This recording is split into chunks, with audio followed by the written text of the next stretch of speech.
Mi nuera dijo: «No haces nada. Cuida a mis 3 chicos mientras viajo». No lo pidió, lo ordenó. Sonreí y colgué. Cuando volvió, se quedó helada con lo que vio. Nunca pensó que yo le plantaría cara. Esa fue la frase que me rompió algo por dentro mucho antes de que pasara cualquier otra cosa. El mensaje llegó a las 9:15 en una mañana gris de Guadalajara, iluminando mi teléfono con un brillo que parecía una burla. «No haces nada ahora. Cuida a mis 3 chicos mientras viajo. Los dejo a las 7. Sin hola, sin pregunta, sin reconocer que yo era un ser humano con vida propia. Solo otra orden lanzada hacia mí, como si 62 años de sobrevivir, trabajar y criar a su esposo sola después de una tragedia, me hubieran convertido en alguien desechable. Me llamo Camila. Tengo 62 años. Durante años, Isabel me había hablado así, dulce en público, cortante en privado. Yo lo tragaba, como nos enseñaron a las mujeres de mi generación, a tragarnos las cosas que nos lastiman. Pero la jubilación me dio un silencio que ella confundió con vacío. Pensó que al dejar mi trabajo, me había alejado de mí misma. El teléfono sonó unos minutos después del mensaje. Su nombre parpadeó en la pantalla, insistente, como si esperara una respuesta inmediata. «Camila», dijo sin siquiera tomar aire. «Supongo que recibiste mi mensaje.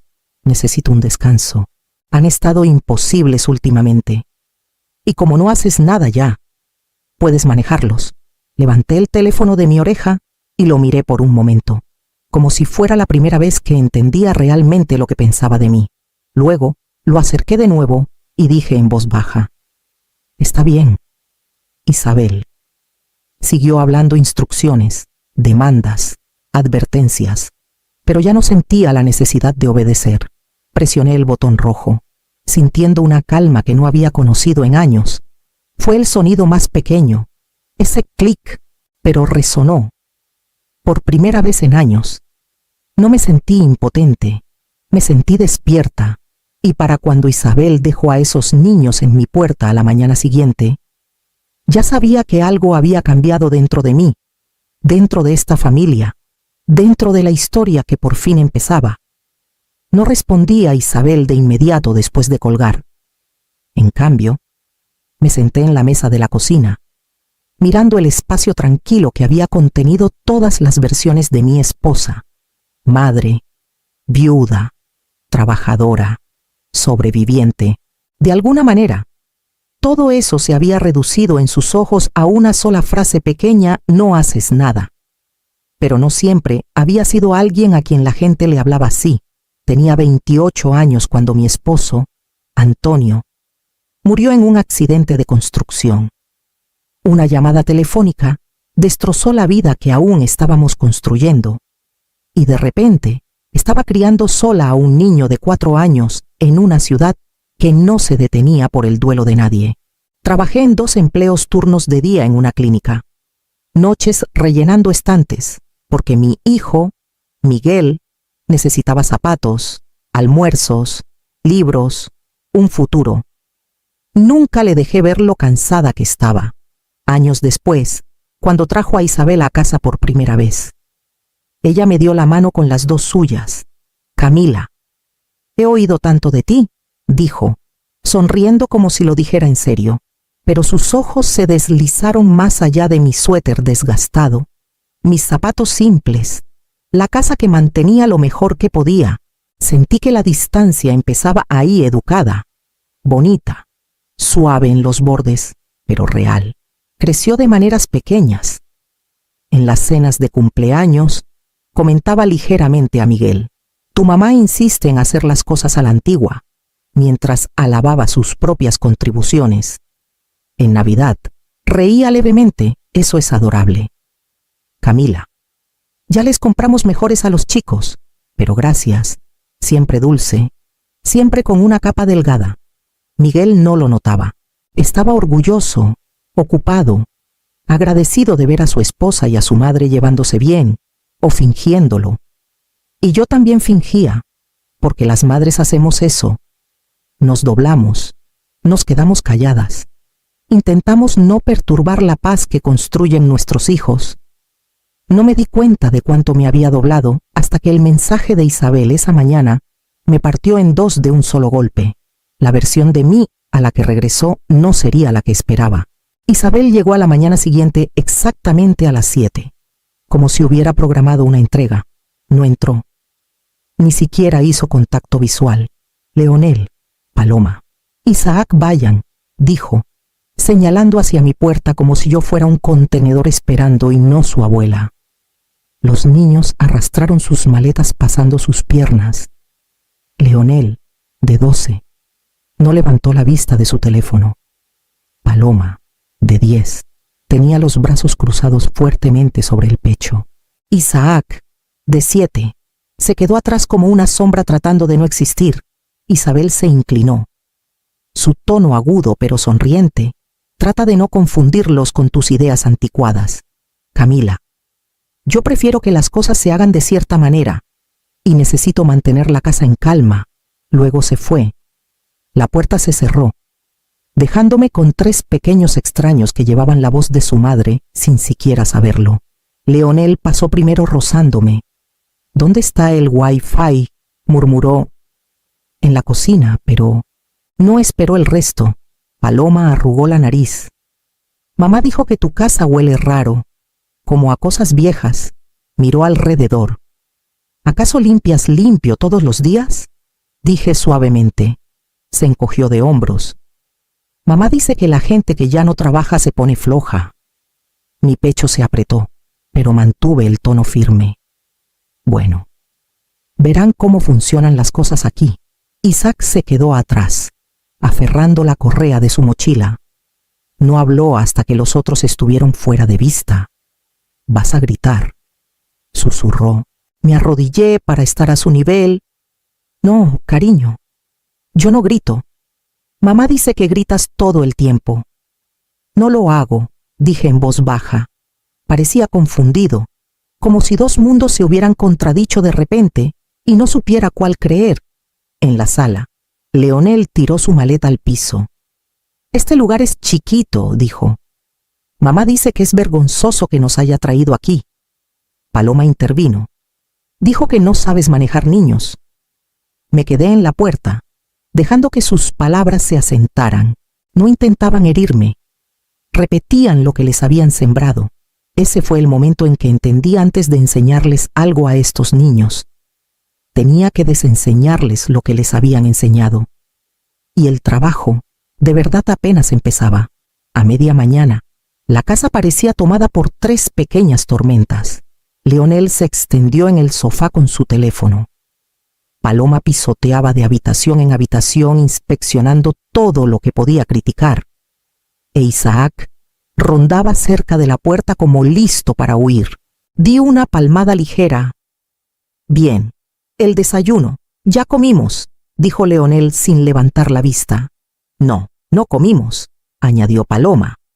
«Mamá dijo que cocinas cosas raras». «Hice hot cakes», respondí, «en formas de animales». La cabeza de Isaac se levantó primero. «¿Formas de animales?». Leonel resopló. «No somos bebés». De todos modos puse los platos en la mesa, decidida a mantener un sentido de normalidad y quizás encender un poco de curiosidad.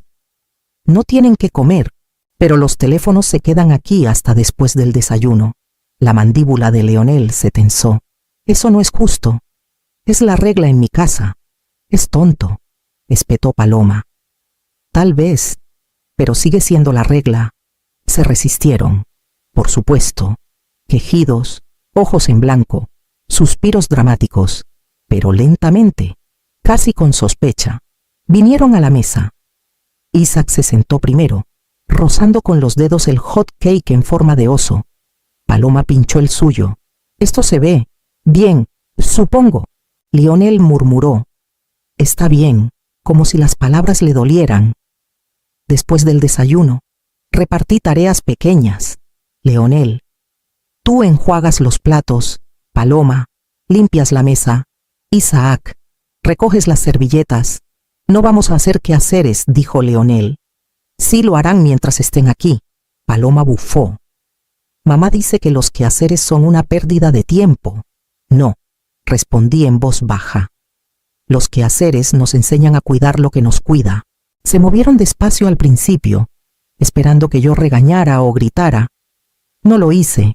Trabajé a su lado, lavando las ollas, tarareando una melodía que Antonio solía tararear los sábados por la mañana. Cuando terminamos, Isaac se apoyó en mi brazo, solo un toque, tan ligero que probablemente no se dio cuenta. Ese pequeño peso me dijo más que cualquier palabra. Algo estaba cambiando. No mucho, pero suficiente para seguir adelante. Era media tarde, y los tres estaban extendidos en el piso de la sala, discutiendo sobre un rompecabezas que no era realmente un rompecabezas, solo una distracción. Leonel me miró, voz baja. Mamá dijo que eres inútil, que somos afortunados de que siquiera nos deje aquí. Seguí doblando la ropa. Te escucho. Paloma puso los ojos en blanco. Nos deja mucho, como semanas a veces. Dice que es por trabajo, pero ni siquiera sabemos a dónde va. Isaac asomó desde atrás del sofá. Y Rafael viene cuando papá está trabajando. Mamá dice que ayuda, pero siempre está cuando ella quiere control, y no sabemos por qué. Me quedé quieta solo un poco. Rafael, siempre están susurrando, dijo Paloma, mirando sus manos. Papá no sabe. Leonel pateó una pieza del rompecabezas por el piso. A veces grita, como grita de verdad. Y no sé si le importa que la oigamos. No me moví. Dejé que se asentara. No abuso, no criminal, pero lo suficientemente pesado para dejar marcas si se ignoraba. Isaac se acercó más. Dice que la abuela no importa. Por eso no la vemos mucho. Mamá dice que es vieja y no puede ayudar. Eso no es verdad, dije suavemente, sentándome con las piernas cruzadas en la alfombra. Siempre he estado aquí. Siempre. Paloma cruzó los brazos. Mamá dice que nos malcrías. Dice que somos malos porque eres blanda. Asentí. Veo lo que me están diciendo. Y los oigo. Me miraron, inciertos, como probando si mi voz se rompería o mi paciencia desaparecería. No lo hizo. Por un momento. El silencio llenó la habitación. Más pesado que cualquier palabra que Isabel hubiera lanzado. Me di cuenta de que los niños no estaban enojados conmigo. Repetían los guiones que les habían dado. Me incliné. Voz calmada. Vamos a resolver esto juntos. Necesito que me digan todo, poquito a poco. No me sorprenderé y no me enojaré. Isaac dudó. Luego susurró. Nunca supimos que alguien nos escucharía de verdad. Sentí un pequeño brote de esperanza. La verdad había empezado a escaparse, pedazo por pedazo, y por primera vez estaba lista para atraparla toda. Estaba en la cocina cuando encontré la primera nota, metida en la mochila de Paloma. Un recordatorio de la escuela recogida tardía otra vez. Tercera vez este mes. La sostuve en mi mano más de lo necesario, pensando en cuántas mañanas había esperado. Viendo el reloj pasar las 7 mientras los niños se sentaban solos. Abuela, la voz de Paloma me sacó de ahí. Aferraba un papel arrugado. Yo lo escribí. Me arrodillé a su lado. ¿Qué es? Cariño me lo dio. En lápiz tembloroso, decía odio cuando mamá grita. Lo odio tanto. Mi pecho se apretó. No abuso en el sentido criminal, pero descuido. Erosión emocional. Poquito a poco. Empecé a sacar cosas de sus bolsas, de cajones que normalmente ignoraba notas de maestros, recordatorios que Isabel había ignorado o descartado. Una cadena de mensajes en la tableta de Leonel. Mensajes de Isabel a alguien llamado Rafael. Vagos pero íntimos. Planes de viajes, ausencias extrañas, referencias que no cuadraban. Cada nota, cada texto, cada mensaje oculto era una pieza de evidencia que no se podía ignorar, prueba de que el descuido de Isabel tenía peso tangible. Copié todo con cuidado, fotografiando recibos, escaneando papeles en una carpeta etiquetada Evidencia Familiar. Mis manos temblaron solo un poco, no de miedo, sino de anticipación. Llamé a la señora Vargas, una consejera en quien confiaba, especializada en dinámicas familiares y descuido. Necesito orientación, dije, no por los niños, están bien, sino por cómo manejar lo que encontré. Bien, dijo, necesitas un plan, paso a paso. Documenta. Protégete a ti y a ellos. No la confrontes hasta que estés lista. Colgué y exhalé despacio, mirando el montón de pruebas que había reunido. Cada pieza, pequeña por sí sola, pintaba un cuadro de un hogar que solo había vislumbrado en fragmentos descuido, secreto, distracción, manipulación emocional. Los niños se movían alrededor mío, sin darse cuenta del peso de lo que había recolectado. Reían en voz baja sobre un juego de cartas, sonrisas breves rompiendo semanas de tensión. Me di cuenta entonces ver todo claramente significaba que no podía ignorarlo. No más. Cada carta, cada nota, cada mensaje oculto exigía acción. Y por primera vez en años, me sentía al mando de la tormenta que solo había estado resistiendo. A la mañana siguiente, la casa se sentía diferente. Los niños se movían con curiosidad cautelosa en lugar de rebelión. Leonel murmuró, «Perdón por ser grosero ayer». Mientras ponía la mesa, Paloma me dio una servilleta doblada, diciendo no quise derramar mi jugo. Isaac, tímido al principio, sonrió cuando le mostré cómo doblar su propia ropa. Me mantuve calmada, dejándolos ver las consecuencias de errores pequeños y las recompensas del esfuerzo. Cada disculpa, cada acción cuidadosa, astillaba la tensión que Isabel había construido alrededor de ellos. «Abuela, ¿puedo ayudar con la cena?», preguntó Paloma, mirándome como si esperara un rechazo. «Por supuesto», dije, dándole la tabla de cortar. «Ahora eres parte de esta casa». Más tarde, tocaron a la puerta. Miguel había pasado después del trabajo, curioso por cómo había manejado a los niños mientras Isabel estaba fuera. «Pensé en ver cómo iban las cosas», dijo, dudando. Sonreí. «Pasa. La cena está casi lista». Entró, ojos escaneando la habitación. Los niños reían en voz baja mientras Leonel servía jugo. Paloma removía una olla e Isaac llevaba platos a la mesa. La mandíbula de Miguel se tensó. No había visto esta clase de calma desde antes de que Isabel se mudara. «Camila», empezó, voz baja. «No sabía que podía ser así. He hecho lo que pude», dije suavemente, «con ellos, sin interferencia de nadie». Miró alrededor de nuevo, la realización suavizando los bordes de su cansancio. Su negación se agrietó, por primera vez en años.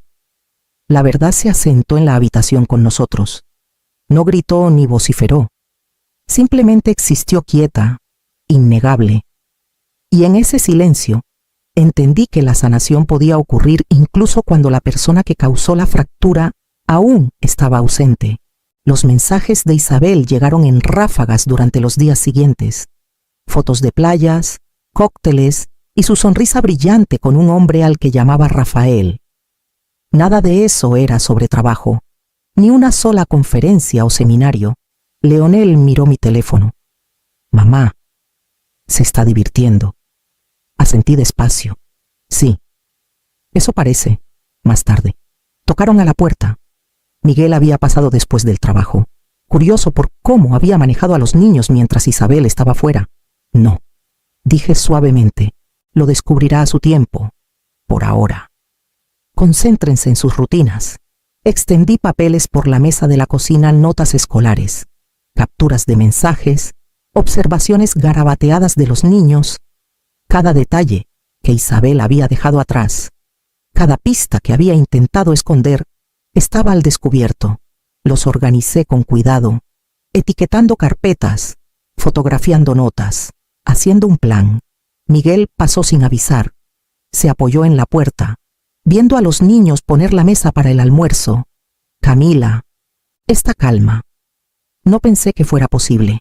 Tuve que aprenderlo a la fuerza», dije, manteniendo la voz firme. «Necesitan límites, y nosotros también. Miró las carpetas. ¿Has documentado todo? Sí, dije. Cada nota, cada mensaje, para que nada nos sorprenda. Isaac tiró de mi manga. Abuela, ¿estamos listos? ¿Para qué pregunté? Para terminar con sus gritos y abandonos. Me agaché a su lado. Aún no terminamos, pero estamos preparados. Eso cuenta para algo. La tarde pasó en organización tranquila. La casa zumbando con rutinas que yo había establecido. Cada detalle, cada pequeña preparación, hacía la confrontación venidera menos aterradora. Sentí el peso de la anticipación, pero también un extraño sentido de control.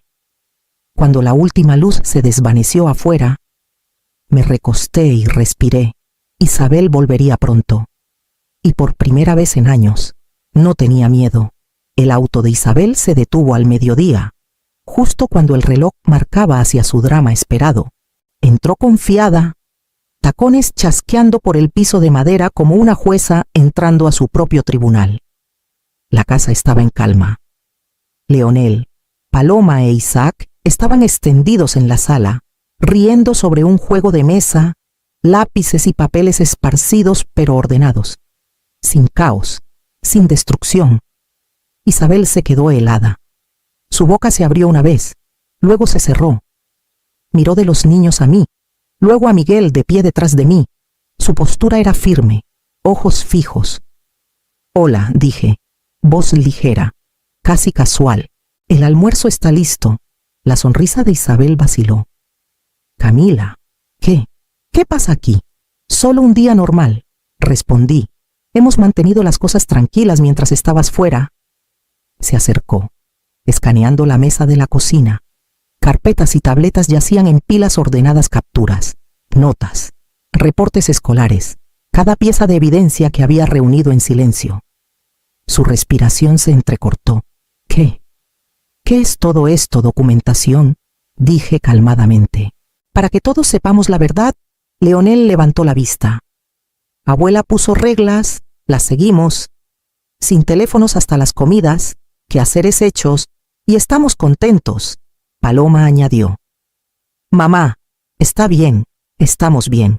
Los ojos de Isabel se dirigieron a Isaac, cuya manita descansaba en la mía. Su confianza se deslizó. Esperaba resistencia, rebelión, lágrimas, quizás miedo. En cambio, los niños corrieron hacia mí, riendo, confiando, sin temor. Miguel puso una mano ligera en su hombro. Ha estado protegiéndonos a todos, Isabel, incluso a ti, de una manera que no entiendes. Sus labios temblaron. Esto no era lo que planeé. Me recosté, dejando que el silencio llenara el espacio. Se dio cuenta, de golpe, de que el control ya no era suyo. Cada manipulación, cada amenaza, cada mentira en la que había construido su vida se desmoronó en la realidad quieta y firme ante ella. Y en esa pausa, supe la tormenta que esperaba nunca llegó. La verdad llegó en su lugar. Miguel se hundió en el sofá, el cansancio grabado en sus rasgos. Camila, no lo vi antes. La manera en que has manejado todo. Le serví una taza de té. Ya no se trata de mí, se trata de ellos, y de que todos encontremos un camino adelante. Leonel deslizó una pieza de rompecabezas en su lugar, sonriendo. Me gusta cuando comemos todos juntos, sin teléfonos. Paloma puso la mesa para la cena, cuidadosa, metódica. Mamá, quiero decir, Isabel, no va a gritar más. ¿Verdad? Negué con la cabeza. No mientras yo esté aquí. Isaac tiró de mi manga. ¿Podemos leer después de la cena? Por supuesto, dije, pero solo si todos ayudan a limpiar primero. Miguel pasó una mano por su rostro. Llamé a un consejero hoy. Necesitamos a alguien que nos guíe a través de esto, que me ayude a ver lo que me perdí. Puse una mano en su hombro. Es el paso correcto. Todos necesitamos guía a veces. Una determinación quieta se asentó sobre la casa. Los niños se movían con confianza por los quehaceres y rutinas. La risa reemplazó murmullos de miedo. Incluso los mensajes ocasionales de Isabel se detuvieron, sin respuesta, su poder evaporado. Me di cuenta de que no me había sentido tan firme en años. El peso de la obediencia, la manipulación y la duda se había levantado. Estaba presente de nuevo. Capaz. Vista. Leonel empujó un libro hacia mí. Abuela, ¿nos lees un capítulo? Sonreí, abriendo la tapa. Por supuesto. En ese pequeño círculo, la paz empezó a sentirse permanente. Había reclamado mi valor propio, y al hacerlo, los había protegido a todos.